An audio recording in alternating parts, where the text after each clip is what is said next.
ਵਾਹਿਗੁਰੂ ਸਾਹਿਬ ਜੀ।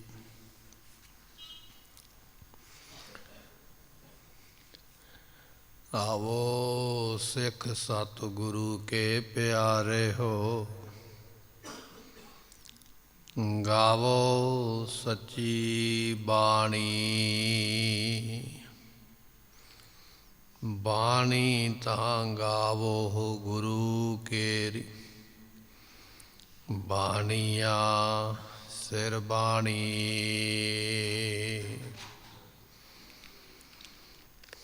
ਜਿਨ ਕੋ ਨਦਰ ਕਰਮ ਹੋਵੈ, ਹਿਰਦੈ ਤਿਨਾ ਸਮਾਣੀ। ਪੀਵੋ ਅੰਮ੍ਰਿਤ ਸਦਾ ਰਹੋ ਹਰ ਰੰਗ, ਜਪੋ ਸਾਰੰਗ ਪਾਣੀ। ਕਹਿ ਨਾਨਕ ਸਦਾ ਗਾਵੋ, ਇਹ ਸੱਚੀ ਬਾਣੀ। ਕਹਿ ਨਾਨਕ ਸਦਾ ਗਾਵੋ, ਇਹ ਸੱਚੀ ਬਾਣੀ। ਸੁਕੋ ਟਲ ਗੁਰ ਸੇਵੀਐ, ਅਹਨਸ ਸਹਿਜ ਸੁਭਾਏ। ਦਰਸ਼ਨ ਪਰਸਿਐ ਗੁਰੂ ਕੇ, ਜਨਮ ਮਰਨ ਦੁਖ ਜਾਏ। ਹੋਵੈ ਸਿਫਤ ਖਸਮਦੀ, ਨੂਰ ਅਰਸੋਂ ਕੁਰਸੋ ਚਟੀਐ। ਤੁਧ ਡਿਠੇ ਸੱਚੇ ਪਾਤਸ਼ਾਹ, ਮਲ ਜਨਮ ਜਨਮ ਦੀ ਕਟੀਐ। ਤੁਧ ਡਿਠੇ ਸੱਚੇ ਪਾਤਸ਼ਾਹ, ਮਲ ਜਨਮ ਜਨਮ ਦੀ ਕਟੀਐ। ਸਤਿਨਾਮ ਸ੍ਰੀ ਵਾਹਿਗੁਰੂ ਸਾਹਿਬ ਜੀਓ। ਇੱਕ ਓਂਕਾਰ ਸਤਿਗੁਰ ਪ੍ਰਸਾਦ। ਮਾਰੂ ਕਾਫੀ ਮਹੱਲਾ ਪਹਿਲਾ। ਘਰ ਦੂਜਾ। ਆਵੋ ਵੰਜੋ ਡੁੰਮਣੀ, ਕੀਤੀ ਮਿੱਤਰ ਕਰਿਓ। ਸਾ ਧਨ ਢੋਈ ਨਾ ਲਹੈ, ਵਾਢੀ ਕਿਉਂ ਤਿਰਿਓ। ਆਵੋ ਵੰਜੋ ਡੁੰਮਣੀ, ਕੀਤੀ ਮਿੱਤਰ ਕਰਿਓ।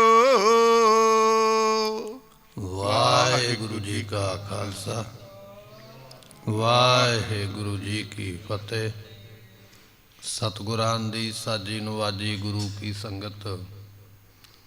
ਸਤਿਗੁਰੂ ਜੀ ਨੇ ਅੰਮ੍ਰਿਤ ਵੇਲੇ ਦੀ ਦਾਤ ਬਖਸ਼ਿਸ਼ ਕੀਤੀ ਹੈ। ਗੁਰਬਾਣੀ ਦੀ ਕਥਾ ਵਿਚਾਰ ਸਰਵਨ ਕਰਨ ਵਾਸਤੇ ਗੁਰੂ ਦਰਬਾਰ ਵਿੱਚ ਆ ਕੇ ਪ੍ਰਾਪਤ ਹੋਏ ਹਾਂ। ਮਨ ਦੇ ਧਿਆਨ ਨੂੰ ਟਿਕਾਈਏ, ਭਾਵਨਾ ਦੇ ਨਾਲ ਅੰਮ੍ਰਿਤ ਬਚਨ ਸਰਵਨ ਕਰੀਏ। ਮਿਲ ਕੇ ਆਖੀਏ ਸਤਿਨਾਮ ਸ੍ਰੀ ਵਾਹਿਗੁਰੂ ਸਾਹਿਬ ਜੀ। ਸਤਿਨਾਮ ਸ੍ਰੀ ਵਾਹਿਗੁਰੂ ਸਾਹਿਬ ਜੀਓ। ਇੱਕ ਓਂਕਾਰ ਸਤਿਗੁਰ ਪ੍ਰਸਾਦ। ਸਤਿਗੁਰੂ ਪਾਤਸ਼ਾਹ ਜੀ ਮੰਗਲਾਚਰਨ ਬਖਸ਼ਿਸ਼ ਕਰਦੇ ਨੇ। ਓਂਕਾਰ ਪਰਮਾਤਮਾ ਦਾ ਇੱਕ ਨਾਮ ਹੈ। ਤੇਰੇ ਨਾਮ ਅਨੇਕਾਂ ਰੂਪ ਅਨੰਤਾ, ਕਹਿ ਨ ਜਾਈ ਤੇਰੇ ਗੁਣ ਕੀਤੇ। ਪਰਮਾਤਮਾ ਦੇ ਬੜੇ ਨਾਮ ਨੇ, ਬੇਅੰਤ ਨਾਮ ਨੇ, ਪਰ ਉਹਦੇ ਵਿੱਚੋਂ ਇੱਕ ਨਾਮ ਜਿਹੜਾ ਸ਼੍ਰੋਮਣੀ ਮੰਨਿਆ ਜਾਂਦਾ ਹੈ ਉਹ ਓਅੰਕਾਰ ਹੈ। ਜਿਸ ਪਰਮਾਤਮਾ ਦਾ ਨਾਮ ਓਅੰਕਾਰ ਹੈ, ਉਹਦੇ ਅੱਗੇ ਏਕਾ ਲਾ ਕੇ ਮਹਾਰਾਜ ਨੇ ਆਖਿਆ ਉਹ ਪਰਮਾਤਮਾ ਇੱਕ ਹੈ। ਸਾਹਿਬ ਮੇਰਾ ਏਕੋ ਹੈ, ਏਕੋ ਹੈ ਭਾਈ, ਇੱਕੋ ਸਭਨਾ ਜੀਆਂ ਕਾ ਇੱਕ ਦਾਤਾ। ਇਹ ਬਚਨ ਮਹਾਰਾਜ ਦੇ ਵੀ ਦਾਤਾ ਇੱਕੋ ਹੀ ਹੈ। ਉਸ ਇੱਕ ਦਾਤੇ ਦੀ ਪ੍ਰਾਪਤੀ ਕਰਨੀ ਚਾਹੁੰਦਾ ਹੈ ਤੇ ਸਤਿਗੁਰ ਪ੍ਰਸਾਦ, ਗੁਰੂ ਦੀ ਖੁਸ਼ੀ ਲੈ, ਗੁਰੂ ਦੀ ਪ੍ਰਸੰਨਤਾ ਲੈ, ਗੁਰੂ ਦੀ ਬਖਸ਼ਿਸ਼ ਲੈ, ਗੁਰੂ ਦੀ ਕਿਰਪਾ ਲਵੇਂਗਾ ਤੇ ਤਾਂ ਉਹ ਪ੍ਰਾਪਤ ਹੁੰਦਾ ਹੈ। ਮਾਰੂ ਕਾਫੀ ਮਹੱਲਾ ਪਹਿਲਾ ਘਰ ਦੂਜਾ। ਮਾਰੂ ਰਾਗ ਦਾ ਇਹ ਸ਼ਬਦ ਹੈ। ਜਿਸ ਵੇਲੇ ਗੁਰੂ ਨਾਨਕ ਦੇਵ ਪਾਤਸ਼ਾਹ ਮਹਾਰਾਜ ਜੀ ਦੇਸਾਂ ਦਸੰਤਰਾਂ ਦਾ ਰਟਨ ਕਰਕੇ ਕਰਤਾਰਪੁਰ ਸਾਹਿਬ ਦੀ ਧਰਤੀ ਤੇ ਬਰਾਜੇ ਨਾ ਆ ਕੇ ਮਹਾਰਾਜ ਤੇ ਸ਼ਬਦ ਮਹਾਰਾਜ ਸਾਹਿਬ ਜੀਆਂ ਨੇ ਉੱਥੇ ਬਖਸ਼ਿਸ਼ ਕੀਤਾ ਹੈ। ਪਹਿਲੇ ਪਾਤਸ਼ਾਹ ਗੁਰੂ ਨਾਨਕ ਦੇਵ ਜੀ ਇਹ ਸ਼ਬਦ ਦੂਜੇ ਘਰ ਦੇ ਅੰਦਰ ਬਖਸ਼ਿਸ਼ ਕਰਦੇ। ਜਿਸ ਤਰ੍ਹਾਂ ਲੋਕ ਬੈਂਤ ਗਾਉਂਦੇ ਨੇ, ਕਵਾਲੀਆਂ ਗਾਉਂਦੇ ਨੇ, ਇਸੇ ਤਰ੍ਹਾਂ ਕਾਫੀ ਦੀ ਵੀ ਇੱਕ ਚਾਲ ਹੈ। ਕਾਫੀ ਇੱਕ ਛੰਦ ਦਾ ਨਾਮ ਹੈ। ਸੋ ਜਿਸ ਤਰ੍ਹਾਂ ਸੂਫੀ ਲੋਕ ਜਿਹੜੇ ਕਾਫੀ ਗਾਇਆ ਕਰਦੇ, ਬੁੱਲੇ ਸ਼ਾਹ ਦੀਆਂ ਕਾਫੀਆਂ ਗਾਈਆਂ ਜਾਂਦੀਆਂ, ਇਹ ਕਾਫੀ ਦੇ ਵਿੱਚ ਮਹਾਰਾਜ ਉਪਦੇਸ਼ ਬਖਸ਼ਿਸ਼ ਕਰਦੇ। ਜਾਂ ਆਪਾਂ ਇਹਦਾ ਦੂਜਾ ਅਰਥ ਇਹ ਕਰ ਸਕਦੇ ਹਾਂ, ਗੁਰੂ ਕਿਹਾ ਸਿੱਖਾਂ ਜੇ ਕਮਾਈ ਕਰਨੀ ਹੈ ਤੇ ਇਹੋ ਹੀ ਸ਼ਬਦ ਤੇਰੇ ਵਾਸਤੇ ਕਾਫੀ ਹੈ, ਬਹੁਤਾ ਹੈ। ਜੇ ਕਮਾਈ ਕਰਨੀ ਹੈ ਨਾ ਤੇ ਇੰਨਾ ਹੀ ਕਾਫੀ ਹੈ। ਜੇ ਕਰਨੀ ਨਹੀਂ ਫਿਰ ਭਾਵੇਂ ਜਿੰਨਾ ਮਰਜ਼ੀ ਜੋ ਮਰਜ਼ੀ ਪੜ੍ਹ ਚੱਲੀਏ, ਪੜ੍ਹ ਗੱਡੀ ਲੱਦੀ ਹੈ, ਪੜ੍ਹ ਭਰੀ ਹੈ, ਭਾਵੇਂ ਗੱਡੀਆਂ ਟਰੱਕ ਭਰ ਲਈਏ ਗ੍ਰੰਥਾਂ ਦੇ, ਪੋਥੀਆਂ ਦੇ, ਧਾਰਮਿਕ ਗ੍ਰੰਥਾਂ ਦੇ। ਜੇ ਕਮਾਈ ਕਰਨੀ ਨਹੀਂ ਹੈ ਤੇ ਫਿਰ ਬਹੁਤਿਆਂ ਨੇ ਵੀ ਕੁਝ ਨਹੀਂ ਕਰਨਾ ਹੈ। ਪਰ ਜੇ ਗੁਰੂ ਕਿਹਾ ਸਿੱਖਾ ਤੂੰ ਕਮਾਈ ਕਰੇਂਗਾ ਤੇ ਫਿਰ ਤੇਰੇ ਵਾਸਤੇ ਇਹ ਉਪਦੇਸ਼ ਕਾਫੀ ਹੈ ਵੀ ਇੰਨਾ ਹੀ ਬੜਾ ਜੇ ਤੂੰ ਕਮਾ ਲਵੇਂ ਤੇ ਤੇਰਾ ਭਲਾ ਹੋ ਜਾਣਾ ਹੈ। ਇਸ ਤਰ੍ਹਾਂ ਕਾਫੀ ਦੇ ਦੋ ਅਰਥ ਵਿਦਵਾਨਾਂ ਨੇ ਕੀਤੇ ਹਨ। ਆਵੋ ਵੰਜੋ ਡੁਮਣੀ ਕੀਤੀ ਮਿੱਤਰ ਕਰਿਓ। ਮਹਾਰਾਜ ਕਹਿੰਦੇ ਸੰਸਾਰ ਵਿੱਚ ਬੰਦਿਆ ਜਿੰਨੇ ਮਰਜ਼ੀ ਮਿੱਤਰ ਬਣਾ ਲਾ। ਮੇਰੇ 15 ਦੋਸਤ ਨੇ, ਮੇਰੇ 50 ਦੋਸਤ ਨੇ, ਆ ਮੇਰੇ ਬਚਪਨ ਦੇ ਮਿੱਤਰ ਨੇ, ਆ ਮੇਰੇ ਕਾਲਜ ਦੇ ਮਿੱਤਰ ਨੇ, ਆ ਮੇਰੇ ਕੰਮਕਾਰ ਵਾਲੀ ਜਗ੍ਹਾ ਦੇ ਮਿੱਤਰ ਨੇ। ਜਿੰਨੇ ਮਰਜ਼ੀ ਮਿੱਤਰ ਬਣਾ ਲਾ, ਪਰ ਇਹਨਾਂ ਮਿੱਤਰਾਂ ਨੂੰ ਬਣਾਉਣ ਦੇ ਨਾਲ ਡੁੰਮਣੀ ਕਹੀਏ ਤੂੰ ਦੁਖੀ ਹੀ ਹੋਏ ਰਹਿਣਾ ਹੈ, ਸੁੱਖ ਨਹੀਂ ਕਿਤੇੋਂ ਵੀ ਮਿਲਣਾ ਹੈ। ਡੁੰਮਣੀ ਤੋਂ ਭਾਵ ਹੈ ਗੁਰਮੁਖੋਂ ਦੁਖੀ ਹੋਣਾ। ਦੁਖੀ ਕੀ ਹੋਣਾ? ਸੰਸਾਰ ਵਿੱਚ ਜਨਮ ਲੈ ਕੇ ਆਉਣਾ ਪੈਣਾ ਤੇ ਮਰ ਕੇ ਜਾਣਾ ਪੈਣਾ, ਦੁੱਖ ਤੇ ਨਹੀਂ ਨਾ ਜਾਣਾ। ਭਾਵੇਂ ਸਾਡੇ ਬਚਪਨ ਦੇ ਮਿੱਤਰ ਹੋਣ ਜਾਂ ਲੜਕੀਆਂ ਕੁੜੀਆਂ ਪੜ੍ਹਦੀਆਂ ਉਹਨਾਂ ਦੀਆਂ ਸਹੇਲੀਆਂ ਬਣ ਜਾਂਦੀਆਂ, ਜਿੰਨੀਆਂ ਮਰਜ਼ੀ ਲੜਕੀਆਂ ਸਹੇਲੀਆਂ ਬਣਾ ਲੈਣ, ਮੁੰਡੇ ਜਿੰਨੇ ਮਰਜ਼ੀ ਮਿੱਤਰ ਬਣਾ ਲੈਣ, ਪਰ ਪਾਤਸ਼ਾਹ ਕਹਿਣ ਲੱਗੇ ਭਾਈ ਇਹ ਮਿੱਤਰ ਬਣਾਉਣ ਵਾਲੇ, ਦੋਸਤ ਬਣਾਉਣ ਵਾਲੇ, ਸਹੇਲੀਆਂ ਬਣਾਉਣ ਦੇ ਨਾਲ ਇਹ ਆਉਣ ਜਾਣ ਦਾ ਦੁੱਖ ਨਹੀਂ ਮਿਟਣਾ ਹੈ। ਸੋਸ਼ਲ ਮੀਡੀਆ ਦਾ ਯੁੱਗ ਹੈ। ਅੱਜ ਮੇਰੇ ਸੋਸ਼ਲ ਮੀਡੀਆ ਦੇ ਉੱਪਰ 5000 ਮੇਰਾ ਦੋਸਤ ਬੈਠਾ, 20000 ਬੈਠਾ, ਮੇਰੇ ਇੰਨੇ ਪੇਜ ਚੱਲਦੇ ਪਏ ਫੇਸਬੁੱਕ 'ਤੇ, ਇੰਨੇ ਮੇਰੇ ਦੋਸਤ ਨੈੱਟ 'ਤੇ ਬੈਠੇ ਨੇ। ਮਿੱਤਰ ਤੇ ਹਜ਼ਾਰਾਂ ਦੇ ਵਿੱਚ ਵੱਧ ਗਏ ਨੇ, ਲੱਖਾਂ ਦੇ ਵਿੱਚ ਬਣ ਗਏ ਨੇ, ਇੰਨੇ ਮੇਰੇ ਫੋਲੋਅਰ ਨੇ, ਬਣ ਤੇ ਗਏ, ਪਰ ਮਨ ਦੇ ਵਿੱਚ ਜਿਹੜਾ ਦੁਚਿੱਤੀ ਹੈ, ਜਿਹੜਾ ਦੁਖੀ ਹੋਣਾ, ਉਹ ਤਾਂ ਨਹੀਂ ਨਾ ਘੱਟ ਹੋਇਆ, ਵੱਧ ਹੀ ਗਿਆ। ਰੱਬ ਨਾ ਕਰੇ ਤੇਰੇ ਤੇ ਇਸ ਤਰ੍ਹਾਂ ਦਾ ਸਮਾਂ ਆ ਜਾਵੇ, ਤੂੰ ਸਰੀਰ ਛੱਡ ਕੇ ਦੁਨੀਆ 'ਤੇ ਚਲੇ ਜਾਵੇਂ, ਲੱਖਾਂ ਮਿੱਤਰ ਜਿਹੜੇ ਨੈੱਟ 'ਤੇ ਬੈਠੇ ਨੇ ਤੈਨੂੰ ਮੋਢਾ ਦੇਣ ਵਾਸਤੇ ਨਹੀਂ ਆਉਣਗੇ। ਤੇਰੇ ਭੋਗ 'ਤੇ ਕਿਸੇ ਨੇ ਨਹੀਂ ਪਹੁੰਚਣਾ ਹੈ। ਕੇਵਲ ਗਿਣਤੀ ਹੈ ਵੀ ਮੇਰੇ ਕੋਲ ਇੰਨੇ ਮਿੱਤਰ ਨੇ, ਮੇਰੇ ਇੰਨੇ ਦੋਸਤ ਨੇ। ਪਾਤਸ਼ਾਹ ਕਹਿਣ ਲੱਗੇ ਕੀਤੀ ਮਿੱਤਰ ਕਰਿਓ। ਜਿੰਨੇ ਮਰਜ਼ੀ ਮਿੱਤਰ ਬਣਾ ਲਾ। ਦੁਨੀਆ ਵਿੱਚ ਇਹੋ ਹੀ ਬਹੁਤਾ ਹੋ ਰਿਹਾ ਕਿ ਮੈਨੂੰ ਜਾਣਨ ਵਾਲੇ, ਮੇਰੀ ਪਹਿਚਾਣ ਵਾਲੇ ਬਹੁਤੇ ਹੋ ਜਾਣ, ਮੈਂ ਦੁਨੀਆ ਵਿੱਚ ਮਸ਼ਹੂਰ ਹੋ ਜਾਵਾਂ। ਅਤੇ ਮਸ਼ਹੂਰ ਹੋਣ ਵਾਸਤੇ ਲੋਕ ਉਹ ਵੀ ਕੰਮ ਕਰਦੇ ਜਿਹੜਾ ਨਹੀਂ ਕਰਨਾ ਚਾਹੀਦਾ। ਪਹਿਲਾਂ ਅਮੀਰ ਲੋਕ ਜਿਹੜੇ ਸਨ ਉਹ ਪੈਸਾ ਦੇ ਕੇ ਕੋਠਿਆਂ 'ਤੇ ਜਾਂਦੇ ਸਨ ਅਤੇ ਉੱਥੇ ਬੇਸੁਆ ਨੱਚਦੀਆਂ ਸਨ। ਉਹਨਾਂ ਨੂੰ ਜਾ ਕੇ ਨੱਚਦੀਆਂ ਨੂੰ ਵੇਖਣਾ, ਉਹਨਾਂ ਦੇ ਸਰੀਰ ਜਾ ਕੇ ਵੇਖਣੇ, ਪੈਸਾ ਖਰਚਣਾ ਅਮੀਰ ਲੋਕਾਂ ਨੇ, ਅਤੇ ਗਰੀਬ ਜਿਹੜੀਆਂ ਲੜਕੀਆਂ ਕੋਠਿਆਂ 'ਤੇ ਨੱਚਦੀਆਂ ਬੇਸੁਆ ਦਾ ਨਾਚ ਵੇਖਦੇ। ਅੱਜ ਦੁਨੀਆ ਨੂੰ ਐਸੀ ਭੁੱਖ ਲੱਗ ਗਈ ਹੈ, ਵੱਡੇ ਵੱਡੇ ਘਰਾਂ ਦੀਆਂ ਲੜਕੀਆਂ ਜਿਹੜੀਆਂ ਨੇ ਨੈੱਟ 'ਤੇ ਨੱਚਦੀਆਂ ਪਈਆਂ, ਗੰਦੇ ਪ੍ਰਦਰਸ਼ਨ ਕਰਦੀਆਂ ਪਈਆਂ, ਮਾੜੀਆਂ ਵੀਡੀਓ ਬਣਾ ਬਣਾ ਕੇ ਨਾਚ ਗਾਣਿਆਂ ਦੀਆਂ ਆਪਣੇ ਸਰੀਰ ਦਾ ਪ੍ਰਦਰਸ਼ਨ ਕਰ ਕਰਕੇ ਵਿਖਾਉਂਦੀਆਂ ਪਈਆਂ। ਕਾਹਦੇ ਵਾਸਤੇ? ਕਿ ਮੇਰੀ ਦੁਨੀਆ ਵਿੱਚ ਮਸ਼ਹੂਰੀ ਹੋ ਜਾਵੇ, ਮੇਰੇ ਫੋਲੋਅਰ ਬਹੁਤੇ ਬਣ ਜਾਣ, ਮੈਂ ਦੁਨੀਆ ਵਿੱਚ ਸਟਾਰ ਬਣ ਜਾਵਾਂ। ਐਸਾ ਧੱਕਾ ਪੈ ਗਿਆ ਹੈ ਸੰਸਾਰ ਨੂੰ, ਐਸੀ ਬੁੱਧੀ ਭ੍ਰਸ਼ਟ ਹੋ ਗਈ ਹੈ। ਆਪਣੇ ਮਾਤਾ ਪਿਤਾ ਦੀ ਇੱਜ਼ਤ ਦਾ ਕੋਈ ਧਿਆਨ ਨਹੀਂ ਹੈ, ਭੈਣ ਭਰਾਵਾਂ ਦੀ ਇੱਜ਼ਤ ਦਾ ਕੋਈ ਧਿਆਨ ਨਹੀਂ ਹੈ। ਮੇਰੀ ਜ਼ਿੰਦਗੀ ਹੈ, ਮੈਂ ਆਜ਼ਾਦ ਹਾਂ, ਮੈਂ ਜੋ ਮਰਜ਼ੀ ਕਰਾਂ, ਕਿਸੇ ਨੂੰ ਮੇਰੇ ਉੱਪਰ ਕੋਈ ਪਾਬੰਦੀ ਨਹੀਂ ਲਾ ਸਕਦਾ, ਨਹੀਂ ਹੋਣੀ ਚਾਹੀਦੀ। ਪਰ ਆਜ਼ਾਦੀ ਦਾ ਮਤਲਬ, ਫਰੀडम ਦਾ ਮਤਲਬ ਇਹ ਥੋੜ੍ਹੀ ਹੈ ਵੀ ਤੁਸੀਂ ਦੁਨੀਆ ਦੇ ਅੱਗੇ ਨੰਗੇ ਹੀ ਹੋ ਜਾਓ। ਇਹ ਆਜ਼ਾਦੀ ਨਹੀਂ ਹੈ। ਆਜ਼ਾਦੀ ਖਾਣ ਦੀ ਹੈ, ਆਜ਼ਾਦੀ ਜਾਣ ਦੀ ਹੈ, ਆਜ਼ਾਦੀ ਤੁਸੀਂ ਆਪਣੇ ਕੰਮਕਾਰ ਕਰਨ ਦੀ ਹੈ। ਪਰ ਇੱਜ਼ਤ ਨਾਮ ਦੀ ਤਾਂ ਕੋਈ ਚੀਜ਼ ਹੁੰਦੀ ਹੈ ਨਾ। ਨਹੀਂ, ਸੰਸਾਰ ਦੇ ਲੋਕ ਦੁਨੀਆ ਵਿੱਚ ਮਸ਼ਹੂਰ ਹੋ ਜਾਈਏ, ਇੱਜ਼ਤ ਨੂੰ ਲਾਹ ਕੇ ਛਿੱਕੇ ਟੰਗ ਦਿੱਤਾ ਹੈ। ਇਸ ਤਰ੍ਹਾਂ ਦੇ ਕੁਕਰਮ ਜਿਹੜੇ ਨੇ ਸੰਸਾਰ ਦੇ ਲੋਕ ਕਰਦੇ ਪਏ। ਰੋ ਵਿਚਾਰ, ਮਹਾਰਾਜ ਕਹਿਣ ਲੱਗੇ ਕੀਤੀ ਮਿੱਤਰ ਕਰਿਓ, ਜਿੰਨੇ ਮਰਜ਼ੀ ਮਿੱਤਰ ਬਣਾ ਲਾ, ਭਾਵੇਂ ਉਹ ਤੇਰੇ ਜੀਵਨ ਦੇ ਵਿੱਚ ਮਿੱਤਰ ਨੇ, ਭਾਵੇਂ ਤੇਰੇ ਉਹ ਨੈੱਟ ਦੇ ਉੱਤੇ ਬੈਠੇ ਹੋਏ ਤੇਰੇ ਮਿੱਤਰ ਨੇ ਸੋਸ਼ਲ ਮੀਡੀਆ ਦੇ। ਪਾਤਸ਼ਾਹ ਕਹਿਣ ਲੱਗੇ ਆਵੋ ਵੰਜੋ ਡੁੰਮਣੀ, ਐ ਜੀਵ ਤੈਨੂੰ ਸੰਸਾਰ ਤੋਂ ਜਨਮ ਲੈ ਕੇ ਆਉਣਾ ਤੇ ਮਰ ਕੇ ਜਾਣਾ, ਇਸ ਦੁੱਖ ਤੋਂ ਤੈਨੂੰ ਮੁਕਤ ਕੋਈ ਨਹੀਂ ਕਰ ਸਕਦਾ ਹੈ। ਇਹ ਦੁੱਖ ਵਿੱਚ ਤੂੰ ਦੁਖੀ ਹੋਏ ਹੀ ਰਹਿਣਾ ਹੈ। ਇਹ ਦੁੱਖ ਵਿੱਚੋਂ ਤੈਨੂੰ ਕੋਈ ਬਚਾ ਨਹੀਂ ਸਕਦਾ। ਮਹਾਰਾਜ ਫਿਰ ਫਰਮਾਉਂਦੇ ਹਨ, ਆਵੋ ਵੰਜੋ ਡੁੰਮਣੀ ਕੀਤੀ ਮਿੱਤਰ ਕਰਿਓ। ਡੁੰਮਣੀ ਦਾ ਦੂਜਾ ਅਰਥ ਵਿਦਵਾਨ ਇਹ ਕਰਦੇ ਨੇ ਦੁਚਿੱਤੀ ਵਿੱਚ ਪੈ ਜਾਣਾ। ਦੁਚਿੱਤੀ ਪੈ ਗਈ ਹੈ, ਫੈਸਲਾ ਨਹੀਂ ਕਰ ਸਕਿਆ ਕਿਹੜਾ ਕੰਮ ਕਰਾਂ ਕਿਹੜਾ ਕੰਮ ਨਾ ਕਰਾਂ, ਇਹੋ ਜਿਹੀ ਦੁਚਿੱਤੀ ਪੈ ਗਈ ਹੈ। ਮਹਾਰਾਜ ਕਹਿੰਦੇ ਜਿੰਨੇ ਮਰਜ਼ੀ ਮਿੱਤਰ ਬਣਾ ਲਾ, ਦੁਚਿੱਤੀ ਵਿੱਚੋਂ ਤੈਨੂੰ ਕੱਢ ਹੀ ਕੋਈ ਨਹੀਂ ਸਕਦਾ ਹੈ। 5 ਜਾਣਿਆਂ ਨੇ ਕਹਿਣਾ ਵੀ ਆਹ ਕੰਮ ਕਰ ਲਾ, 10 ਨੇ ਕਹਿਣਾ ਵੀ ਆਹ ਨਾ ਕਰ, 15 ਨੇ ਕਹਿਣਾ ਵੀ ਕਰ ਲੈਣਾ ਚਾਹੀਦਾ। ਇਹ ਜਿਹੜੀ ਮਨ ਵਿੱਚ ਦੁਚਿੱਤੀ ਪੈ ਜਾਂਦੀ ਹੈ, ਸੰਸਾਰੀ ਮਿੱਤਰ ਜਿੰਨੇ ਮਰਜ਼ੀ ਬਣਾ ਲਾ ਤੈਨੂੰ ਕੱਢ ਨਹੀਂ ਸਕਣਗੇ। ਤੇ ਉਸ ਦੁਚਿੱਤੀ ਵਿੱਚ ਫਸਿਆ ਹੋਇਆ ਮਹਾਰਾਜ ਕਹਿਣ ਲੱਗੇ ਆਵੋ, ਤੈਨੂੰ ਸੰਸਾਰ ਵਿੱਚ ਜਨਮ ਲੈ ਕੇ ਆਉਣਾ ਪਵੇਗਾ ਤੇ ਵੰਜੋ ਕਹੀਏ ਜਾਣਾ ਪਵੇਗਾ, ਮਰ ਕੇ ਜਾਣ। ਜਿਹੜਾ ਦੁਨੀਆ ਤੇ ਆਇਆ ਜੋ ਉਪਜਿਓ ਸੋ ਬਿਨਸ ਹੈ। ਜਿਹੜਾ ਜਨਮ ਲੈ ਕੇ ਆਵੇਗਾ ਉਹਨੇ ਮਰ ਕੇ, ਜਿਹੜਾ ਫੁੱਲ ਸਵੇਰੇ ਖਿੜਿਆ ਉਹਨੇ ਸ਼ਾਮ ਨੂੰ ਮੁਰਝਾਉਣਾ ਵੀ ਹੈ। ਜਿਹਨੂੰ ਜਨਮ ਮਿਲਿਆ ਉਹਦੀ ਮੌਤ ਵੀ ਆਉਣੀ ਹੈ। ਮਹਾਰਾਜ ਕਹਿਣ ਲੱਗੇ ਜਿੰਨੇ ਮਰਜ਼ੀ ਮਿੱਤਰ ਬਣਾ ਲਾ ਬੰਦਿਆ, ਤੇਰੇ ਮਨ ਦੀ ਦੁਚਿੱਤੀ ਜਿਹੜੀ ਹੈ ਕੋਈ ਹੱਲ ਨਹੀਂ ਕਰ ਸਕਦਾ, ਉਸੇ ਤਰ੍ਹਾਂ ਹੀ ਬਣੀ ਰਹਿਣੀ ਹੈ। ਦੁਚਿੱਤੀ ਦੇ ਵਿੱਚ ਹੀ ਬੱਧਾ ਹੋਇਆ ਫਿਰ ਜੰਮ ਜੰਮ ਕੇ ਵਾਰ-ਵਾਰ ਆਉਂਦਾ ਹੈ। ਜੰਮ ਮਰ ਮਰ ਕੇ ਦੁਨੀਆ ਤੋਂ ਵਾਰ-ਵਾਰ ਜਾਂਦਾ ਹੈ। ਜੰਮ ਜੰਮ ਮਰੈ ਮਰੈ ਫਿਰ ਜੰਮੈ, ਬਹੁਤ ਸਜਾਏ ਪਿਆ ਦੇ। ਲੰਮੀ ਵਾਟ ਹੈ ਭਾਈ, ਮੁੱਕਦੀ ਨਹੀਂ, ਐਸੀ ਹਾਲਤ ਹੁੰਦੀ ਹੈ। ਸਾ ਧਨ ਢੋਈ ਨਾਲ ਹੈ ਵਾਡੀ ਕਿਉਂ ਧਰਿਓ।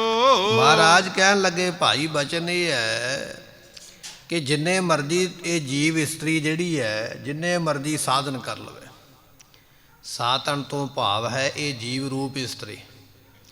ਪਾਤਸ਼ਾਹ ਕਹਿਣ ਲੱਗੇ ਭਾਈ ਇਹ ਜਿੰਨੇ ਮਰਜ਼ੀ ਯਤਨ ਕਰ ਲਵੇ ਢੋਈ ਨਾਲ ਹੈ, ਪਰਮਾਤਮਾ ਤੋਂ ਬਿਨਾਂ ਆਸਰਾ ਨਹੀਂ ਮਿਲਦਾ। ਦੁਨੀਆ ਦੇ ਜਿੰਨੇ ਮਰਜ਼ੀ ਯਤਨ ਕਰ ਲਾ, ਮਹਿਲ ਮਾੜੀਆਂ ਬਣਾ ਲੈ, ਜ਼ਮੀਨ ਜਾਇਦਾਦ ਬਣਾ ਲਈ ਹੈ, ਮਿੱਤਰ ਦੋਸਤ ਬਣਾ ਲਏ ਨੇ, ਅੰਗ ਰੱਖਿਅਕ ਆਪਣੇ ਨਾਲ ਰੱਖ ਲਏ ਮੇਰੇ ਬੋਡੀਗਾਰਡ ਨੇ, ਪਰ ਪਾਤਸ਼ਾਹ ਕਹਿਣ ਲੱਗੇ ਪਰਮਾਤਮਾ ਤੋਂ ਬਿਨਾਂ ਜਿੰਨਾ ਚਿਰ ਰੱਬ ਨੂੰ ਆਸਰਾ ਨਹੀਂ ਨਾ ਬਣਾਉਂਦਾ ਉਹਨਾਂ ਚਿਰ ਦੁਨੀਆ ਦੇ ਆਸਰੇ ਤੇਰਾ ਕੁਝ ਨਹੀਂ ਸਵਾਰ ਸਕਦੇ। ਸਾਤਨ ਢੋਈ ਨਾਲ ਹੈ, ਇਹ ਜੀਵ ਰੂਪ ਇਸਤਰੀ ਪਰਮਾਤਮਾ ਰੂਪੀ ਪਤੀ ਦੀ ਜਿੰਨਾ ਚਿਰ ਢੋਈ ਕਹੀਏ ਆਸਰੇ ਨੂੰ ਪ੍ਰਾਪਤ ਨਹੀਂ ਕਰਦੀ ਹੈ। ਵਾਢੀ ਕਿਉਂ ਧਰਿਓ। ਤੇ ਪਾਤਸ਼ਾਹ ਕਹਿਣ ਲੱਗੇ ਬਚਨ ਇਹ ਹੈ ਵਾਢੀ ਨਾਮ ਵਿਛੜੀ ਹੋਈ ਦਾ ਹੈ, ਫਿਰ ਵਿਛੜੀ ਹੋਈ ਜੀਵ ਇਸਤਰੀ ਧੀਰਜ ਨਹੀਂ ਪ੍ਰਾਪਤ ਕਰ ਸਕਦੀ ਹੈ।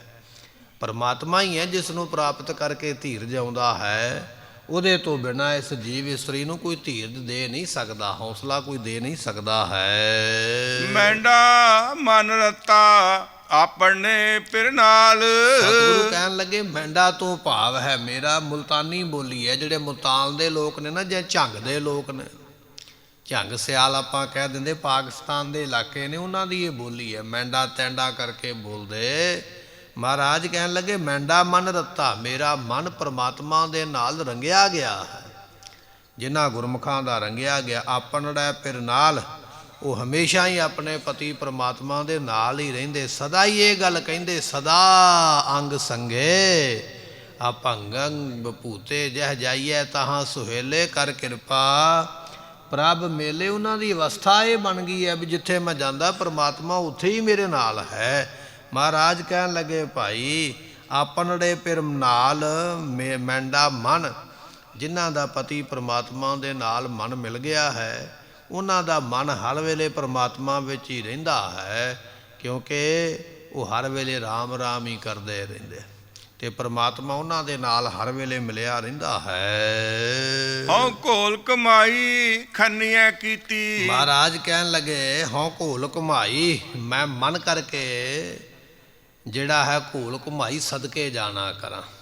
ਘੋਲ ਘੁਮਾਈ ਮੈਂ ਤਨ ਕਰਕੇ ਸੋ ਬਲਿਹਾਰ ਜਾਣਾ ਕਰਾਂ, ਕੁਰਬਾਨ ਜਾਣਾ ਕਰਾਂ, ਸਦਕੇ ਜਾਣਾ ਕਰਾਂ। ਹਉ ਘੋਲ ਕਮਾਈ ਖੰਨੀਐ ਕੀਤੀ। ਅਤੇ ਮਨ ਕਰਕੇ ਵੀ ਖੰਨੀਆਂ ਕਹੀਏ ਕੁਰਬਾਨ ਜਾਵਾਂ। ਐਸਾ ਕੋਈ ਗੁਰਮੁਖ ਮਿਲ ਜਾਵੇ, ਵਾਰ ਨੇ ਬਲਿਹਾਰ ਨੇ ਲੱਖ ਬਰੀਆ, ਨਾਮੋ ਹੋ ਨਾਮ ਸਾਹਿਬ ਕੋ ਪ੍ਰਾਨ ਅਧਰਿਆ।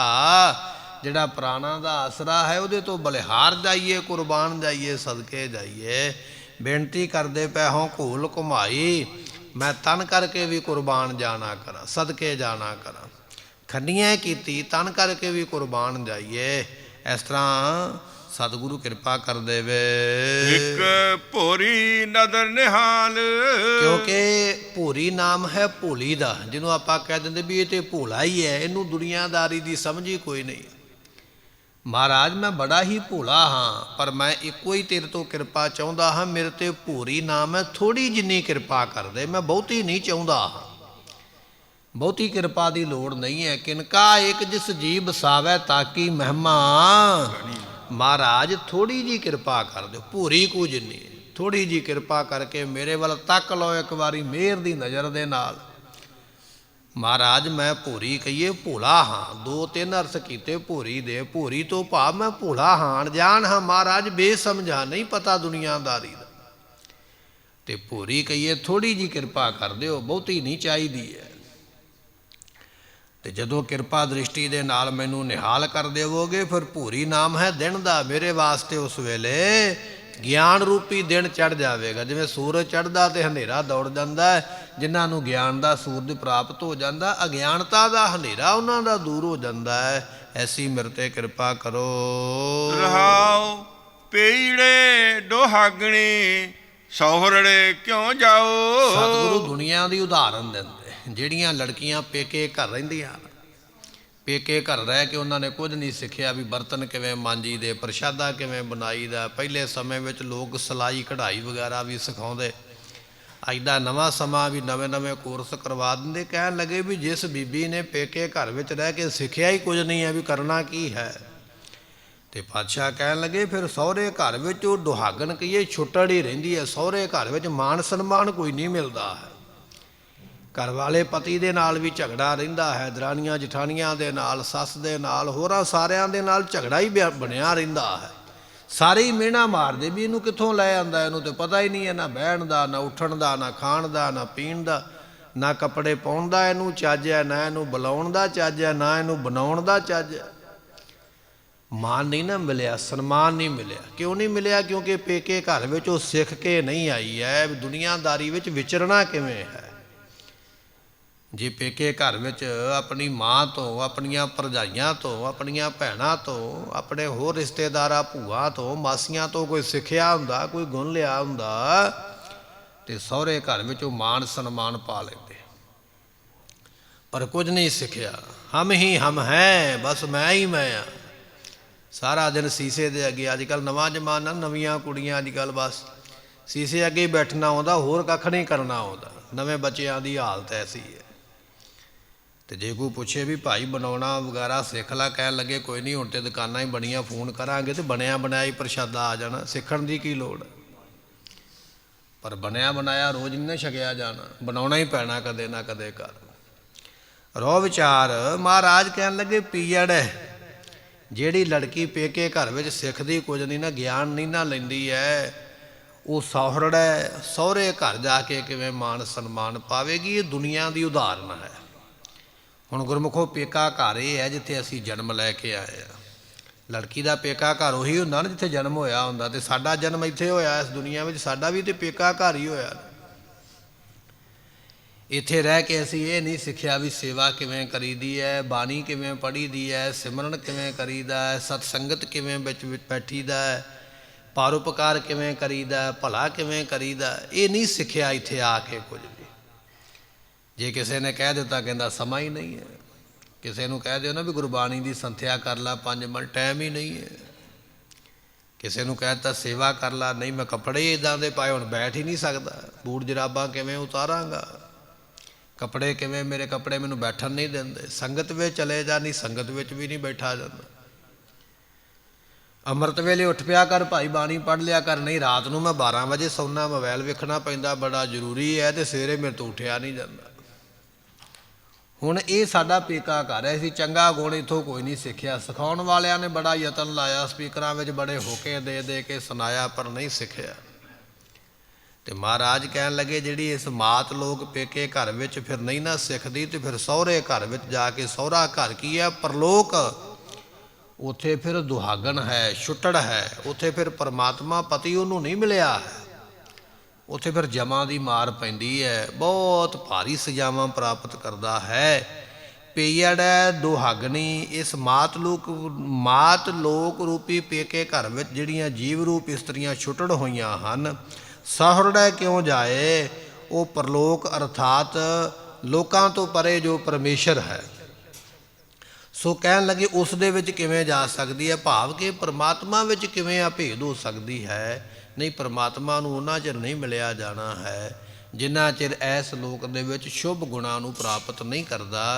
ਜਿਵੇਂ ਲੜਕੀ ਪੇਕੇ ਘਰ ਵਿੱਚ ਰਹਿ ਕੇ ਗੁਣ ਨਹੀਂ ਸਿੱਖਦੀ ਹੈ, ਉਹ ਪਤੀ ਦੀ ਖੁਸ਼ੀ ਪ੍ਰਾਪਤ ਨਹੀਂ ਕਰ ਸਕਦੀ ਹੈ। ਐਸੇ ਤਰ੍ਹਾਂ ਜਿੰਨਾ ਚਿਰ ਅਸੀਂ ਇਸ ਦੁਨੀਆ ਵਿੱਚ ਰਹਿ ਕੇ ਸ਼ੁਭ ਗੁਣਾਂ ਦੀ ਪ੍ਰਾਪਤੀ ਨਹੀਂ ਕਰਾਂਗੇ, ਉਹਨਾਂ ਚਿਰ ਪਰਲੋਕ ਦੇ ਵਿੱਚ ਪਤੀ ਪਰਮਾਤਮਾ ਦੀ ਪ੍ਰਾਪਤੀ ਨਹੀਂ ਹੁੰਦੀ ਹੈ। ਮੈਂ ਗਲ ਔਗਣ ਮੁੱਠੜੀ। ਇਸ ਕਰਕੇ ਮੇਰੇ ਗਲ ਦੇ ਵਿੱਚ ਔਗਣ ਹੀ ਔਗਣ ਹਨ। ਜਗਿਆਸੂ ਜਿਹੜਾ ਨਾ ਉਹ ਬੇਨਤੀ ਕਰਦਾ ਵੀ ਮੇਰੇ ਗਲ ਦੇ ਵਿੱਚ ਔਗਣ ਹੀ ਔਗਣ, ਇਸ ਕਰਕੇ ਮੁੱਠੜੀ ਕਹੀਏ ਮੈਂ ਲੁੱਟੀ ਜਾ ਰਹੀ ਹਾਂ। ਬਿਨ ਫਿਰ ਝੂਰ ਮਰਾਓ।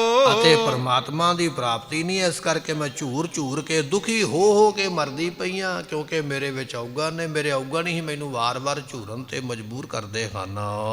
ਪੀੜੇ ਫਿਰ ਸੰਭਲਾ। ਫਿਰ ਮਹਾਤਮਾ ਨੇ ਉਪਦੇਸ਼ ਦਿੱਤਾ। ਇਹ ਗੁਰਮੁਖੋ ਸਵਾਲ ਜਵਾਬ ਨੇ। ਜਿਵੇਂ ਕੋਈ ਅਣਜਾਣ ਬੰਦਾ ਕਿਸੇ ਜਾਣਕਾਰ ਕੋਲ ਜਾ ਕੇ ਸਵਾਲ ਕਰਦਾ ਹੈ ਨਾ, ਇਸ ਤਰ੍ਹਾਂ ਜਿਹੜੇ ਪ੍ਰਮਾਤਮਾ ਨੂੰ ਪਾਉਣਾ ਚਾਹੁੰਦੇ ਨੇ, ਉਹ ਪ੍ਰਮਾਤਮਾ ਜਿਨ੍ਹਾਂ ਨੇ ਪਾਲਿਆ ਹੈ ਉਹਨਾਂ ਕੋਲ ਜਾ ਕੇ ਸਵਾਲ ਕਰਦੇ ਵੀ ਮੇਰੇ ਵਿੱਚ ਤੇ ਔਗਣ ਹੀ ਨੇ, ਮੈਂ ਕੀ ਕਰਾਂ?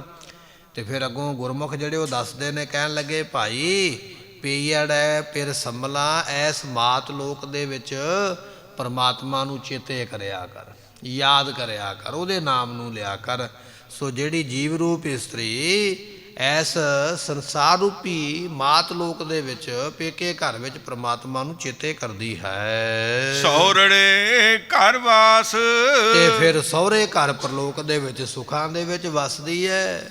ਲੜਕੀ ਜਿਹੜੀ ਪੇਕੇ ਘਰ ਵਿੱਚ ਰਹਿ ਕੇ ਚੰਗੇ ਗੁਣ ਸਿੱਖ ਕੇ ਆਪਣੇ ਪਤੀ ਦੀ ਸੇਵਾ ਦੀ ਭਾਵਨਾ ਰੱਖਦੀ, ਉਹ ਸਹੁਰੇ ਘਰ ਜਦੋਂ ਜਾਂਦੀ ਹੈ ਵਿਆਹ ਕਰਵਾ ਕੇ, ਉੱਥੇ ਵੀ ਮਾਣ ਸਨਮਾਨ ਮਿਲਦਾ ਹੈ। ਜਿਨ੍ਹਾਂ ਲੋਕਾਂ ਨੇ ਇਸ ਦੁਨੀਆ ਵਿੱਚ ਰਹਿ ਕੇ ਸੇਵਾ ਕੀਤੀ ਹੈ, ਸਿਮਰਨ ਕੀਤਾ, ਸਤਸੰਗਤ ਕੀਤਾ, ਨਾਮ ਜਪਿਆ ਹੈ, ਉਹ ਫਿਰ ਜਦੋਂ ਸਰੀਰ ਛੱਡ ਕੇ ਪਰਲੋਕ ਦੇ ਵਿੱਚ ਜਾਂਦੇ, ਉੱਥੇ ਫਿਰ ਉਹਨਾਂ ਨੂੰ ਭਾਰੀ ਸਨਮਾਨ ਜਿਹੜਾ ਪ੍ਰਾਪਤ ਹੁੰਦਾ ਹੈ। ਰੇ ਦਰਗਹਿ ਕਹਿ ਨਾ ਕਹੂ, ਆਓ ਬੈਠ ਆਦਰ ਸ਼ੁਭ ਦਿਉ, ਇਸ ਤਰ੍ਹਾਂ ਦੇ ਮਾਨ ਪ੍ਰਾਪਤ ਹੁੰਦੇ ਹਨ।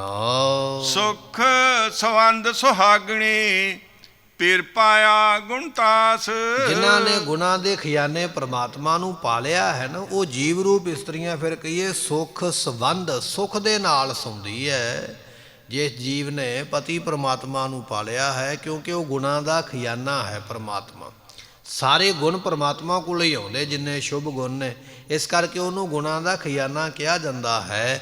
ਜਿਸ ਨੇ ਉਸ ਗੁਣਾਂ ਦੇ ਖਜ਼ਾਨੇ ਪਰਮਾਤਮਾ ਨੂੰ ਪਾਲਿਆ ਹੈ, ਉਹ ਜੀਵ ਰੂਪ ਇਸਤਰੀ ਜਿਹੜੀ ਹੈ ਸੁੱਖਾਂ ਦੇ ਨਾਲ ਉਹਦਾ ਸੰਬੰਧ ਹੋਇਆ ਹੈ, ਜਾਂ ਕਹਿ ਲਈਏ ਸੁੱਖ ਦੇ ਵਿੱਚ ਹੀ ਉਹ ਆਪਣੀ ਉਮਰਾਂ ਰੂਪੀ ਰਾਤ ਨੂੰ ਕੱਟਦੀ ਹੈ। ਲੇਫ ਨਿਹਾਲੀ ਪਟ ਕੀ ਕਾਪੜ ਅੰਗ ਬਣਾਏ। ਸਤਿਗੁਰੂ ਪਾਤਸ਼ਾਹ ਕਹਿਣ ਲੱਗੇ ਭਾਈ ਜੇ ਪਤੀ ਪਰਮਾਤਮਾ ਨਹੀਂ ਨਾ ਪ੍ਰਾਪਤ ਹੋਇਆ, ਤੇ ਭਾਵੇਂ ਕਿੰਨੇ ਵੀ ਚੰਗੇ ਲੇਫ ਬਣਾ ਲਾ, ਲੇਫ ਮਖਮਲੀ ਗੱਦੇ ਵਿਛਾ ਲੈ ਥੱਲੇ, ਨਿਹਾਲੀ ਨਾਮ ਤਲਾਈ ਦਾ, ਤਲਾਈ ਵਿਛਾ ਲਈ, ਜਾਂ ਵਧੀਆ ਪੋਲਾ ਗੱਦਾ ਵਿਛਾ ਲਿਆ।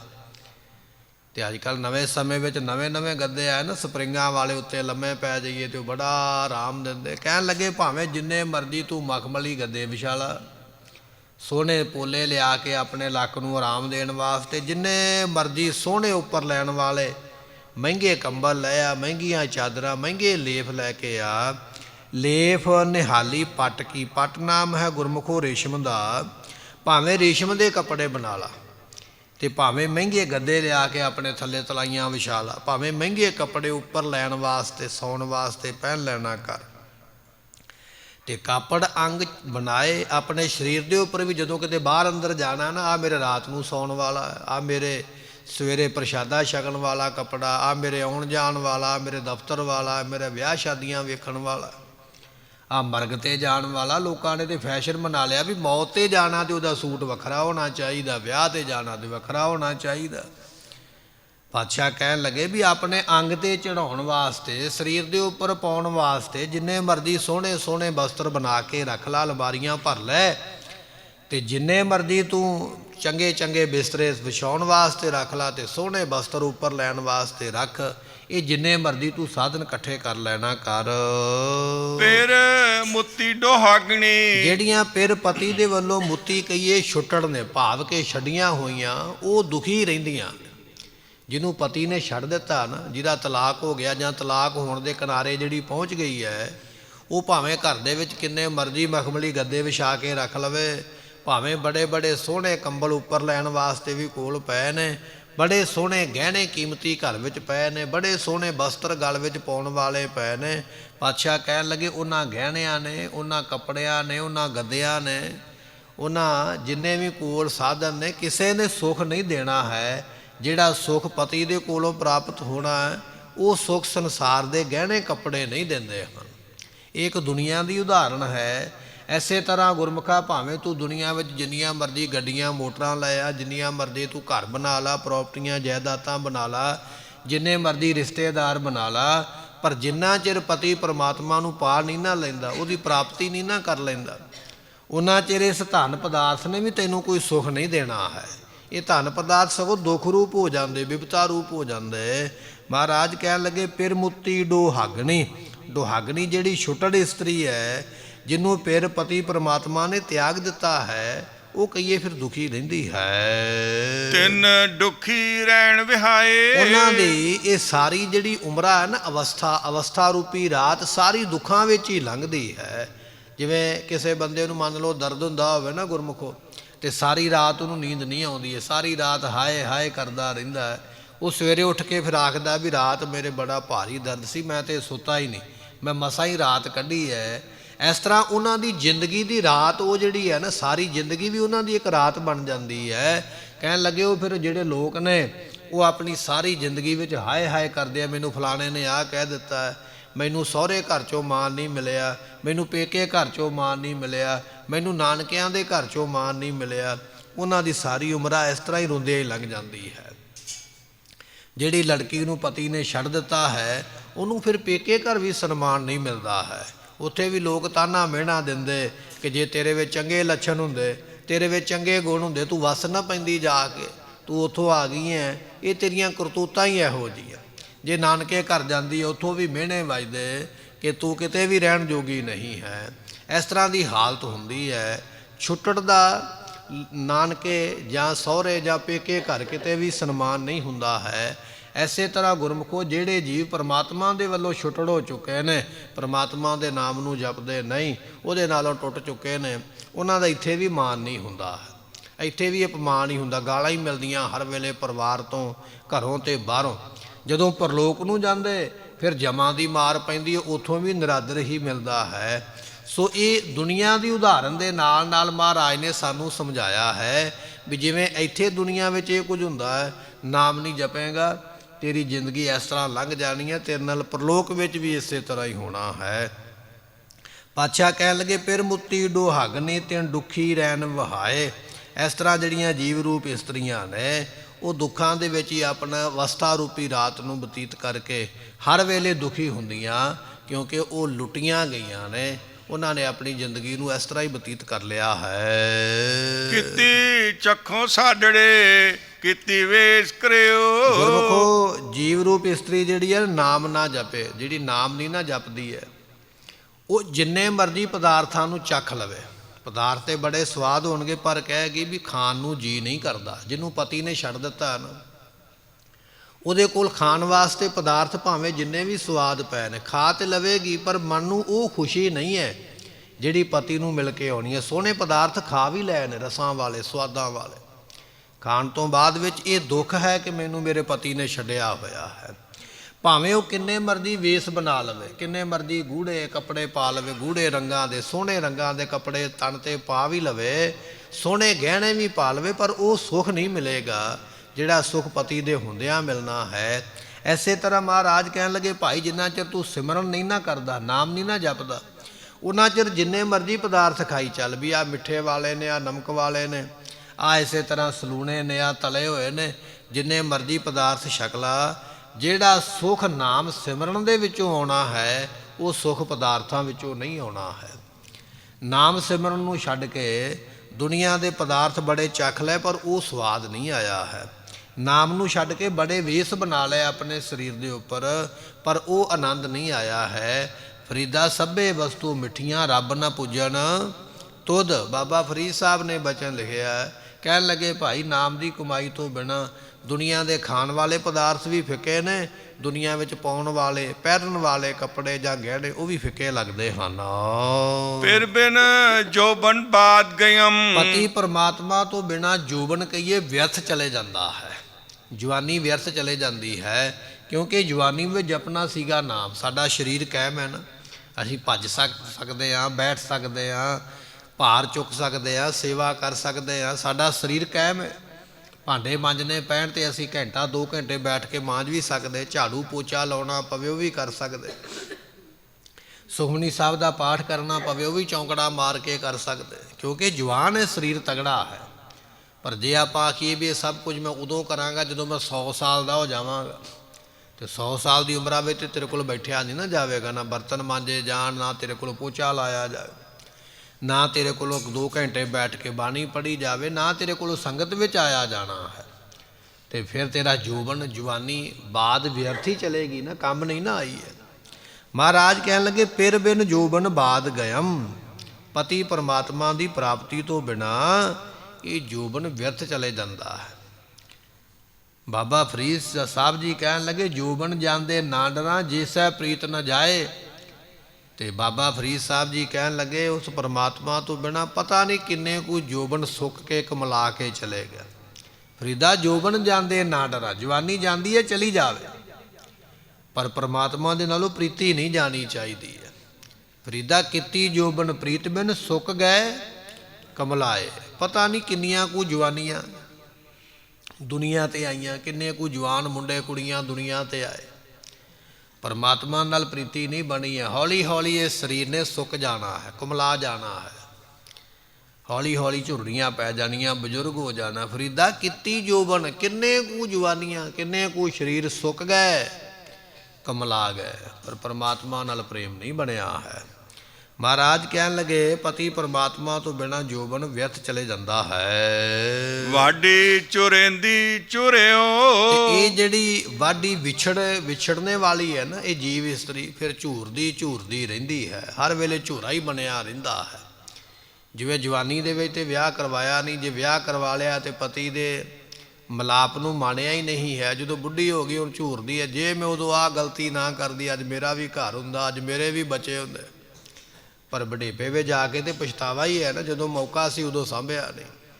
ਇਹ ਸਾਡੇ ਨਾਲ ਵੀ ਇਸੇ ਤਰ੍ਹਾਂ ਹੀ ਹੈ। ਜਵਾਨੀ ਦੇ ਵਿੱਚ ਨਾਮ ਜਪਣਾ, ਬੰਦਗੀ ਕਰਨੀ, ਅੱਜ ਅਸੀਂ ਕਰਦੇ ਨਹੀਂ, ਅੱਜ ਸੋਚਦੇ ਹਾਂ ਬਜ਼ੁਰਗ ਹੋਵਾਂਗੇ 100 ਸਾਲ ਦੇ ਫਿਰ ਕਰਾਂਗੇ, ਤੇ ਜਦੋਂ ਬਜ਼ੁਰਗ ਹੋ ਗਏ ਫਿਰ ਝੂਰਾ ਹੀ ਰਹਿ ਜਾਣਾ, ਕਿਉਂਕਿ ਉਸ ਵੇਲੇ ਹੋਣਾ ਕੁਝ ਨਹੀਂ ਹੈ। ਮਹਾਰਾਜ ਕਹਿਣ ਲੱਗੇ, ਭਾਈ ਵਾਢੀ ਤੋਂ ਭਾਵ ਹੈ ਵਿਛੜੀ ਹੋਈ ਇਹ ਜੀਵ ਇਸਤਰੀ ਝੂਰੇ ਦੀ ਝੂਰੇ, ਉਹ ਫਿਰ ਝੂਰਦੀ ਝੂਰਾ ਹੀ ਰਹਿ ਜਾਣਾ ਕੋਲ, ਪਛਤਾਵਾ ਹੀ ਰਹਿ ਜਾਣਾ ਕੋਲ, ਇਹ ਤੋਂ ਬਿਨਾਂ ਫਿਰ ਕੁਝ ਨਹੀਂ ਮਿਲਦਾ ਹੈ। ਸੱਚੇ ਸੰਦਾ ਸੱਦੜਾ ਸੁਣੀਐ ਗੁਰ ਵਿਚਾਰ। ਗੁਰੂ ਦਾ ਜਿਹੜਾ ਸੱਦਾ ਹੈ ਨਾ, ਉਹ ਗੁਰੂ ਵਿਚਾਰ ਦੇ ਨਾਲ, ਪਰਮਾਤਮਾ ਦਾ ਜਿਹੜਾ ਸੱਦਾ ਹੈ ਉਹ ਸੱਚਾ ਉਪਦੇਸ਼ ਗੁਰੂ ਵਿਚਾਰ ਦੇ ਨਾਲ ਸੁਣੇਗਾ, ਉਸ ਵਿਚਾਰ ਦੀ ਕਮਾਈ ਕਰੇਗਾ ਤਾਂ ਤੇਰਾ ਜੀਵਨ ਸਫਲਾ ਹੈ। ਸੱਚੇ ਸੱਦਾ ਸੱਦੜਾ, ਹੇ ਜਗਿਆਸੂ ਤੂੰ ਸੱਚੇ ਪ੍ਰਭੂ ਪਰਮਾਤਮਾ ਦੀ ਪ੍ਰਾਪਤੀ ਦਾ ਜਿਹੜਾ ਸੱਦੜਾ ਉਪਦੇਸ਼ ਹੈ, ਸੁਣੀਏ ਗੁਰ ਵਿਚਾਰ, ਗੁਰੂ ਦੇ ਵਿਚਾਰ ਦੁਆਰਾ ਸੁਣ ਕੇ ਉਸ ਉਪਦੇਸ਼ ਦੀ ਕਮਾਈ ਕਰਕੇ ਪਰਮਾਤਮਾ ਨੂੰ ਪ੍ਰਾਪਤ ਕਰਨਾ ਕਰ।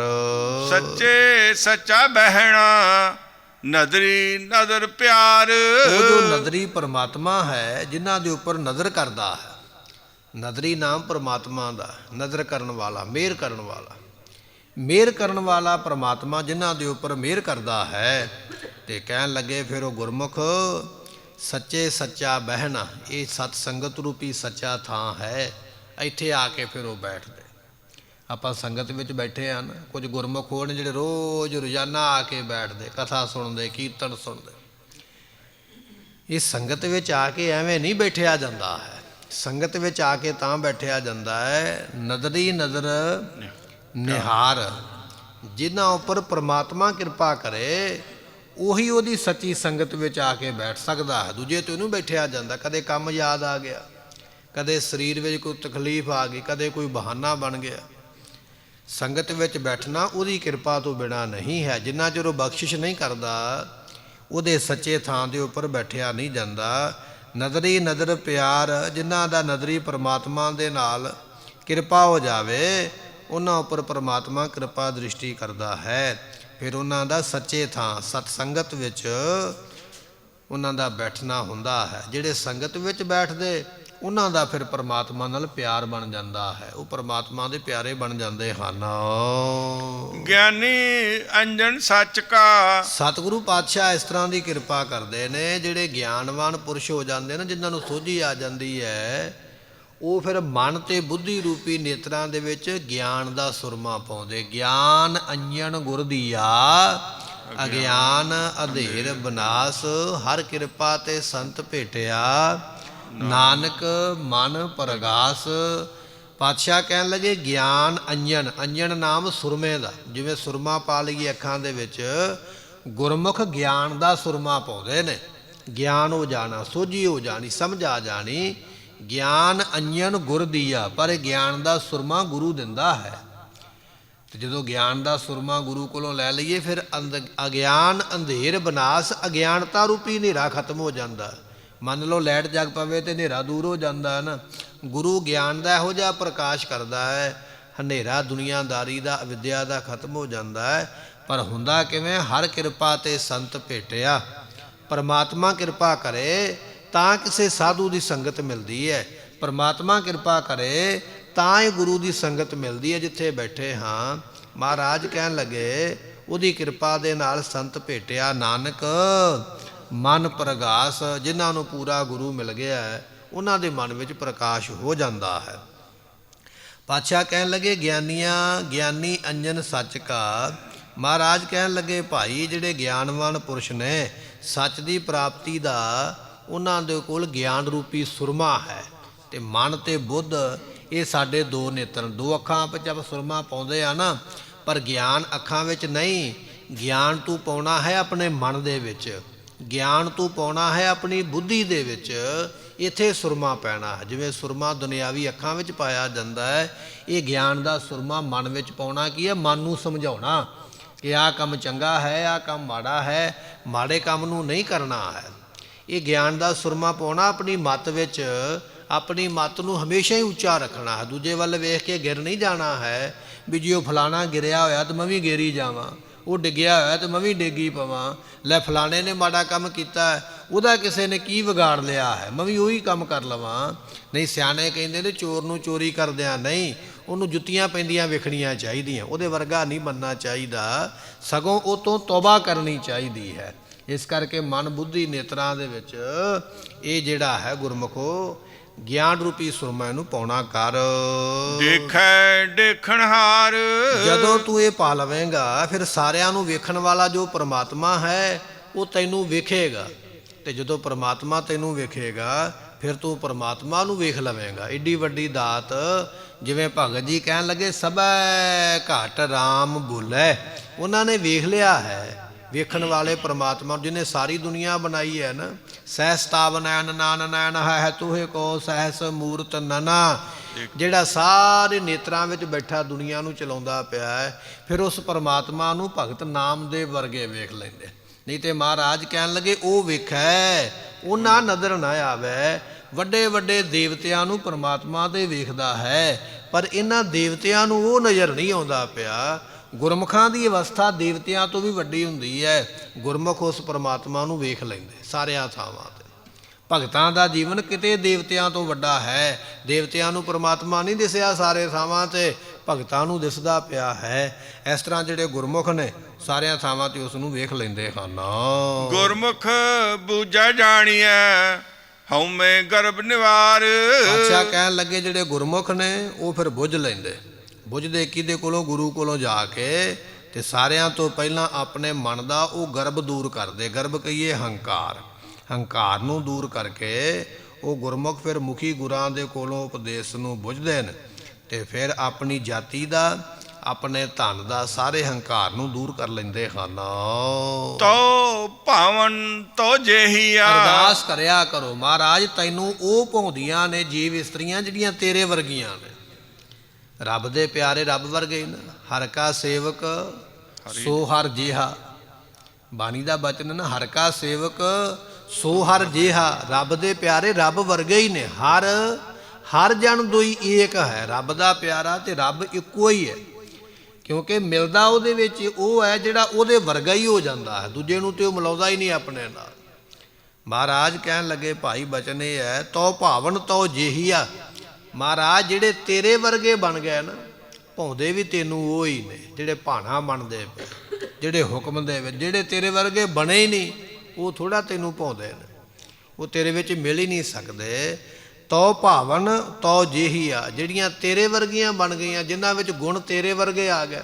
ਪਰਮਾਤਮਾ ਵਿੱਚ ਸਤ ਦਾ ਗੁਣ ਹੈ। ਜਿਹੜੇ ਸਿੰਘ ਦੇ ਵਿੱਚ ਸਤ ਦਾ ਗੁਣ ਆ ਗਿਆ। ਪਰਮਾਤਮਾ ਵਿੱਚ ਸੰਤੋਖ ਹੈ, ਦਇਆ ਹੈ, ਧਰਮ ਹੈ, ਪਰਉਪਕਾਰ ਹੈ। ਇਹ ਗੁਣ ਜਿਨ੍ਹਾਂ ਦੇ ਵਿੱਚ ਆ ਗਏ ਉਹ ਬੰਦੇ ਵੀ ਪਰਮਾਤਮਾ ਦਾ ਰੂਪ ਹੀ ਹੋ ਗਏ। ਤੇ ਜਿਨ੍ਹਾਂ ਵਿੱਚ ਇਹ ਗੁਣ ਆ ਜਾਂਦੇ ਉਹ ਫਿਰ ਪਰਮਾਤਮਾ ਦੇ ਗੁਣਾਂ ਵਾਲੇ ਬਣ ਜਾਂਦੇ, ਫਿਰ ਉਹ ਪਰਮਾਤਮਾ ਦਾ ਰੂਪ ਹੀ ਹੋ ਜਾਂਦੇ। ਸੋ ਐਸੀ ਉਹਨਾਂ ਨੂੰ ਦਾਤ ਮਿਲਦੀ ਹੈ। ਤੋ ਭਾਵਨ ਤੋ ਜੇਹੀਆ, ਜਿਹੜੇ ਤੈਨੂੰ ਭਾ ਗਏ ਨੇ, ਜਿਨ੍ਹਾਂ ਵਿੱਚ ਤੇਰੇ ਵਰਗੇ ਗੁਣ ਆ ਗਏ, ਉਹ ਪਰਮਾਤਮਾ ਤੇਰੇ ਵਰਗੇ ਹੀ ਹੋ ਗਏ। ਜਿਹੜੇ ਤੇਰੇ ਵਰਗੇ ਹੋ ਗਏ ਉਹ ਤੈਨੂੰ ਮਿਲ ਜਾਂਦੇ ਹਨ। ਮੂੰਹ ਜੇਹੀਆਂ ਕੀਤੀਆਂ ਹੈ। ਮਹਾਰਾਜ ਮੇਰੇ ਵਰਗੀਆਂ ਨਲਾਇਕ, ਛੁੱਟੜ, ਛੱਡੀਆਂ ਹੋਈਆਂ ਪਤਾ ਨਹੀਂ ਕਿੰਨੀਆਂ ਕੁ ਨੇ। ਜਿਹੜੇ ਤੇਰੇ ਵਰਗੇ ਨੇ ਉਹ ਬੜੇ ਥੋੜੇ ਨੇ, ਬੜੀ ਥੋੜੀ ਗਿਣਤੀ ਹੈ। ਹੈਨ ਵਿਰਲੇ ਨਾਹੀ ਘਣੇ। ਘਣੇ ਬਹੁਤੇ ਨਹੀਂ, ਵਿਰਲੇ ਥੋੜੇ। ਜਿਹੜੇ ਪ੍ਰਮਾਤਮਾ ਤੇਰੇ ਵਰਗੇ ਬੜੇ ਥੋੜੇ ਉਹ ਮਿਲ ਗਿਆ ਤੈਨੂੰ। ਜਿਹੜੇ ਮੇਰੇ ਵਰਗੇ ਨੇ ਔਗਣਾ ਵਾਲੇ ਉਹ ਪਤਾ ਨਹੀਂ ਕਿੰਨੇ ਕੁ, ਦੁਨੀਆ ਹੀ ਭਰੀ ਪਈ ਉਹਨਾਂ ਦੇ ਨਾਲ। ਤੇ ਪਾਤਸ਼ਾਹ ਕਹਿਣ ਲੱਗੇ ਫਿਰ ਉਹ ਤੇਰੇ ਨਾਲੋਂ ਵਿਛੜੇ ਹੋਏ। ਤੋ ਭਾਵਨ ਤੋ ਜੇਹੀਆ, ਜਿਹੜੀਆਂ ਤੇਰੇ ਵਰਗੀਆਂ ਤੈਨੂੰ ਭਾ ਗਈਆਂ। ਮੂੰਹ ਜਿਹੀਆਂ ਕੀਤੀਆਂ, ਮੇਰੇ ਵਰਗੀਆਂ ਪਤਾ ਨਹੀਂ ਕਿੰਨੀਆਂ ਕੁ ਛੁੱਟੜ ਤੁਰੀਆਂ ਫਿਰਦੀਆਂ, ਵਿਛੜੀਆਂ ਹੋਈਆਂ ਤੇਰੇ ਨਾਲੋਂ ਰੂਹਾਂ, ਵਿਛੜੇ ਹੋਏ ਤੇਰੇ ਨਾਲੋਂ ਸਰੀਰ ਪਤਾ ਨਹੀਂ ਕਿੰਨੇ ਕੁ ਤੁਰੇ ਫਿਰਦੇ ਹਨ। ਨਾਨਕ ਨਾਹੋ ਨਾ ਵਿਛੜੈ। ਮਹਾਰਾਜ ਕਹਿਣ ਲੱਗੇ ਪਤੀ ਪਰਮਾਤਮਾ ਉਹਨਾਂ ਦੇ ਨਾਲੋਂ ਕਦੇ ਵਿਛੜਦਾ ਨਹੀਂ ਹੈ। ਤਿੰਨ ਸੱਚੇ ਰਤੜੀਆਂ, ਜਿਹੜੀਆਂ ਸੱਚੇ ਪਰਮਾਤਮਾ ਵਿੱਚ ਰੰਗੀਆਂ ਗਈਆਂ ਨਾ ਜੀਵ ਇਸਤਰੀਆਂ, ਫਿਰ ਪਰਮਾਤਮਾ ਉਹਨਾਂ ਨਾਲੋਂ ਕਦੇ ਨਹੀਂ ਵਿਛੜਦਾ, ਸਦਾ ਹੀ ਉਹਨਾਂ ਦੇ ਨਾਲ ਮਿਲਿਆ ਰਹਿੰਦਾ ਹੈ। ਸਮੇਂ ਦੀ ਸਮਾਪਤੀ, ਭੁੱਲਾਂ ਦੀ ਮੁਆਫੀ ਦਿਓ ਸੱਜਣ ਅਸੀਸੜੀਆਂ, ਸਹਿਬ ਸਿਓ ਮੇਲ। ਤੋ ਭਾਵਨ ਤੋ ਜੇਹੀਆ, ਮੂੰਹ ਜੇਹੀਆ ਕੀਤੀਆਂ ਹੈ। ਨਾਨਕ ਨਾਹੋ ਨਾ ਵਿਛੜੈ, ਤਿੰਨ ਸੱਚੇ ਰਤੜੀਆਂ। ਵਾਹਿਗੁਰੂ ਜੀ ਕਾ ਖਾਲਸਾ, ਵਾਹਿਗੁਰੂ ਜੀ ਕੀ ਫਤਿਹ। ਸਾਧ ਸੰਗਤ ਦੀ ਬੇਨਤੀ ਹੈ ਕਿ ਕੀਰਤਨ ਦੀਆਂ ਕਲਾਸਾਂ ਆਪਣੇ ਗੁਰਦੁਆਰਾ ਸਾਹਿਬ ਵਿਖੇ ਹਰ ਐਤਵਾਰ ਨੂੰ ਲੱਗਦੀਆਂ ਨੇ, ਸ਼ਾਮ ਨੂੰ 4 ਵਜੇ ਤੋਂ 6 ਵਜੇ ਤੱਕ। ਜਿਸ ਵੀ ਮਾਈ ਭਾਈ ਨੇ ਕੀਰਤਨ ਸਿੱਖਣਾ ਹੈ, ਕਲਾਸਾਂ ਬਿਲਕੁਲ ਫ੍ਰੀ ਹਨ। ਆਪ ਗੁਰਦੁਆਰਾ ਸਾਹਿਬ ਹਰ ਐਤਵਾਰ ਪਹੁੰਚ ਸਕਦੇ ਹੋ। ਜਿਹੜੇ ਬੱਚੇ 8ਵੀਂ ਕਲਾਸ ਦੇ ਵਿੱਚ ਜਾਂ 10ਵੀਂ ਕਲਾਸ ਵਿੱਚ ਪੜ੍ਹਦੇ ਨੇ, ਉਹਨਾਂ ਦੀਆਂ ਮੈਥ ਦੀਆਂ ਕਲਾਸਾਂ ਜਿਹੜੀਆਂ ਨੇ ਗੁਰਦੁਆਰਾ ਸਾਹਿਬ ਵਿਖੇ ਲੱਗਦੀਆਂ ਨੇ ਹਰ ਐਤਵਾਰ ਨੂੰ 5 ਵਜੇ। ਆਪਣੇ ਬੱਚਿਆਂ ਨੂੰ ਪੜ੍ਹਾਉਣ ਵਾਸਤੇ ਭੇਜ ਸਕਦੇ ਹੋ। ਬਿਲਕੁਲ ਇਹ ਟਿਊਸ਼ਨ ਦੀਆਂ ਕਲਾਸਾਂ ਬਿਲਕੁਲ ਫ੍ਰੀ ਹਨ। ਆਪ ਸੰਗਤਾਂ ਲਾਹੇ ਲੈ ਸਕਦੇ ਹੋ। ਡੇਰਾ ਬਾਬਾ ਨਾਨਕ ਵਿਖੇ ਕਮਲਾਂ ਦੀ ਸੇਵਾ ਆਪਣੇ ਗੁਰਦੁਆਰਾ ਸਾਹਿਬ ਤੋਂ ਜਾਣੀ ਹੈ। ਜਿਨ੍ਹਾਂ ਸੰਗਤਾਂ ਨੇ ਸੇਵਾ ਕਰਨੀ ਹੋਵੇ, ਕਮਲਾਂ ਦੀ ਸੇਵਾ ਆਪ ਗੁਰਦੁਆਰਾ ਸਾਹਿਬ ਵਿਖੇ ਕਰ ਸਕਦੇ ਹੋ। ਵਾਹਿਗੁਰੂ ਜੀ ਕਾ ਖਾਲਸਾ, ਵਾਹਿਗੁਰੂ ਜੀ ਕੀ ਫਤਿਹ।